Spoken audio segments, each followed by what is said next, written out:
जाने का रास्ता इसी मनुष्य शरीर से होकर जाता है। जो भी परमात्मा को पाएगा मनुष्य रूप धारण करेगा, मनुष्य शरीर प्राप्त करेगा।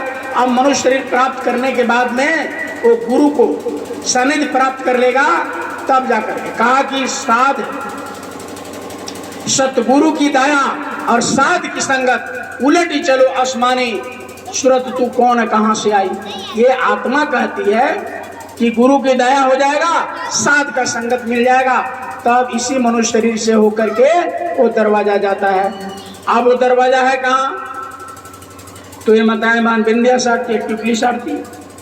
भाई लोग चंदन करते हैं तो चंदन करते हैं जहां वहीं पर ये बोल रही आत्मा है, यही दिव्य दृष्टि है। खुलेगा कैसे? ये ऑपरेशन कराने से नहीं खुलेगा। ये परमात्मा का प्राप्त करने वाले के पास जाना होगा। जो भगवान को प्राप्त कर चुका है जीते जी, उनके पास जाने पर खुलेगा। जैसे मीरा ने रविदास के पास गए। बहुत लोग कहता है मीरा तो कृष्ण भक्त थी। तो बताएं बहन, जो सत्संगी आप लोग तो समझते हैं, जो भाई बहन सत्संगी नहीं है, जो गुरु के दरबार में नहीं गए, अभी सत्संग में नहीं बैठे, तो कान खोल करके सुन लीजिए। पहले तो बचपन में मीरा कृष्ण जी की मूर्ति से प्रेम कर ली थी, उनके मठ मंदिरों में जाके नाचती थी।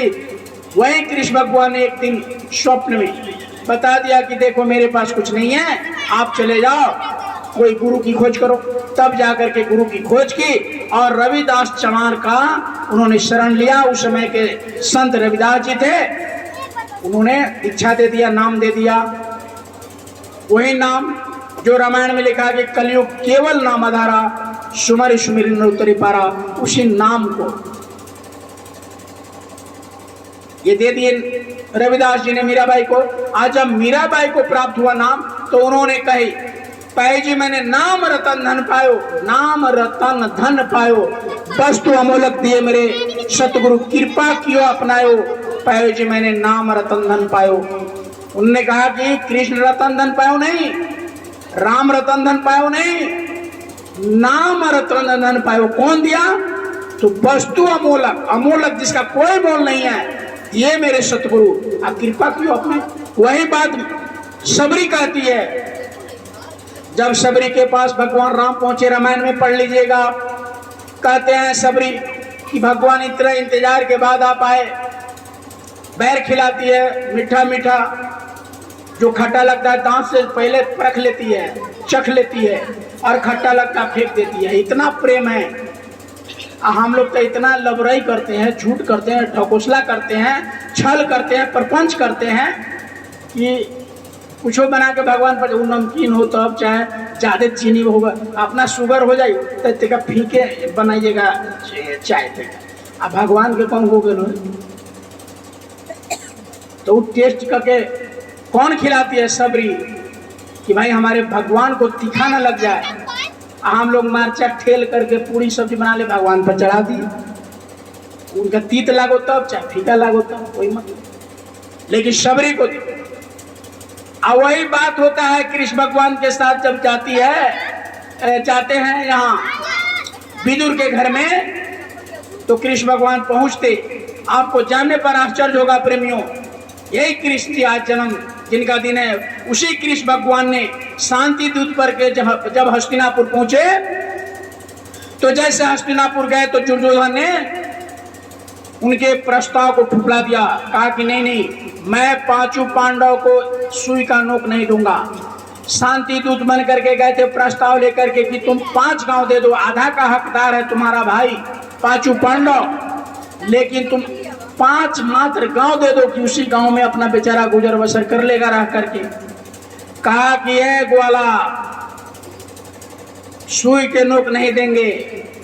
जब कृष्ण भगवान ने इस शब्द को सुना तो कहा कि कोई महाभारत होने से रोक नहीं पाएगा, और महाभारत आगे हुआ आपने देखा। जब कृष्ण भगवान ने कहकर निकले, तब दुर्योधन ने कहा कि बानो इस ग्वाला को। तो कृष्ण भगवान ने अभी अपना चमत्कार, क्योंकि उन्होंने अवतार लिया था, चूंकि उन्होंने एग्रीमेंट किया है, कसम खाया, संकल्प किया है कि जब जब वही धर्म की हानि बाढ़े असुर महाभिमानी, तब तब प्रभु तब तब धरी मनुज शरीरा, ना से रोग हरे शपीरा।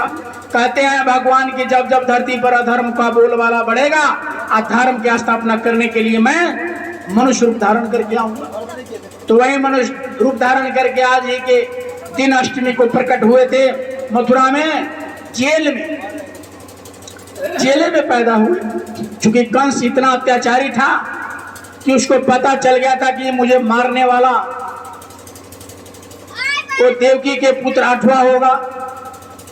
तो उन्होंने रोज अपने बहन के जो भाई बच्चे रोज, मैंने जब पता चलता था कि जन्म ले लिए, जैसे पता चलता था, जैसे जन्म हुआ, दूत बताता था कि देवकी को बच्चा हुआ, वो आता था अपने हाथों से पकड़ करके और देवकी के सामने, अपने बहन के सामने उसको मार देता था।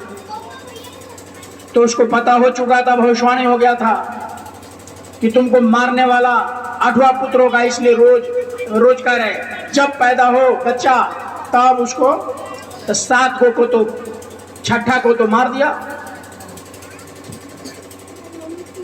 7वां चला गया। 7वां भविष्यवाणी जैसे मारने को चाहा, उन्होंने आकाशवाणी कर दिया कि तुम्हारा मारने वाला पैदा ले चुका है, अब वो पल पोष रहा है। तो 8वां पैदा हो चुका था और वैसा पैदा जब भगवान आए, कृष्ण भगवान, तो सब फाटक उटक बंद हो गया, जेल का सब फाटक खुल गया और सभी बंद हो गए। ये जितने भी मतलब सेना था उस सब का, और जितना सिपाही था सबको नींद लग गया और सब दरवाजा का ताला फट फट फट फट फट फट फट फट खुल गया और वासुदेव ले जा करके सुरक्षित पहुंचा दिए। जैसे 9वां बच्चा पैदा हुआ, पता चला, 8वां तो पता चला नहीं उसको, जैसे 9वां बच्चा हुआ तो जैसे पकड़ करके फेंका तो उन्होंने भविष्यवाणी कर दिया, अरे तुमको मारने वाला बच्चा पल पोष रहा है कहीं, वो 8वां पुत्र पैदा हो चुका है देवकी का, तुमको पता